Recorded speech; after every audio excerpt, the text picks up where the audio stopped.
श्री कृष्ण कहते हैं कि निस्संदेह मन ठहर नहीं सकता, परंतु अभ्यास और वैराग्य से उसे वश में किया जा सकता है। सतत अभ्यास करने वाला, लोभ, मोह और ममता से विरत हो जाने वाला व्यक्ति मन को वश में कर सकता है। मन को वश में करने का उपाय यह है कि हम शरीर और संसार की जगह आत्मा को जानने का प्रयास करें। मन को पवित्र एवं उत्कृष्ट विचारों के चिंतन में लगाए रखें। मन उसी का पवित्र रह सकता है जो पवित्र वातावरण में रहता है। इतना ही नहीं, जो व्यक्ति ईमानदारी और परिश्रम से अर्जित धन से प्राप्त सात्विक भोजन ग्रहण करता है, वही मन को वश में रखने में समर्थ हो सकता है। इसके लिए नेत्रों, कानों और जिह्वा का संयम आवश्यक है। न बुरा देखें, न बुरा सुने और न बुरा उच्चारित करें। गीता में श्री कृष्ण कहते हैं, मनुष्य को किसी भी वस्तु के प्रति अत्यधिक लगाव नहीं रखना चाहिए। यह लगाव ही मनुष्य के दुख और असफलता का कारण बनता है। अत्यधिक लगाव से व्यक्ति में क्रोध और दुख का भाव उत्पन्न होता है। इसकी वजह से वह अपने कर्म पर केंद्रित नहीं कर पाता है।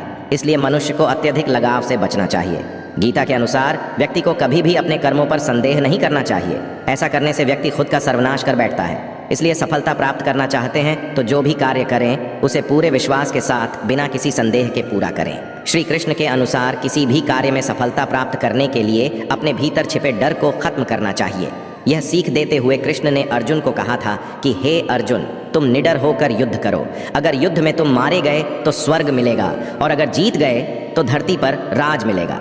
इसलिए अपने मन से डर को खत्म कर दो।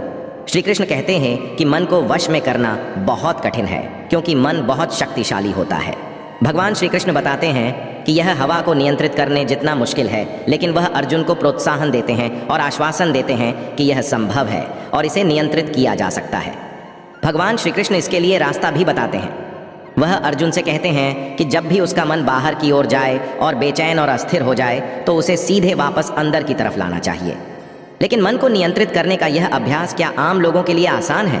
क्योंकि आज का मनुष्य मानसिक तौर पर बहुत ही अस्थिर है। वह तामसिक गुणों से भरा हुआ है। तो ऐसे लोगों के सामने मन को नियंत्रित करने का कोई अन्य उपाय नहीं है। गीता में श्री कृष्ण कहते हैं कि किसी भी कार्य में सफलता प्राप्त करने के लिए मन पर नियंत्रण रखना बहुत ज़रूरी है। काम करते वक्त अपने मन को हमेशा शांत और स्थिर रखना चाहिए। क्रोध बुद्धि का नाश करता है और इसकी वजह से बने बनाए काम भी बिगड़ जाते हैं। इसलिए मन को शांत रखने का प्रयास करें। यह मन बड़ा चंचल है, मनुष्य को भटकाता रहता है। जिस प्रकार वायु को वश में नहीं किया जा सकता, उसी प्रकार मन को वश में करना कठिन लगता है। आपको अपने विचारों को नियंत्रित करने का प्रयास नहीं करना है। वैराग्य मतलब यह नहीं है कि आप सब कुछ छोड़कर जंगल चले जाएं।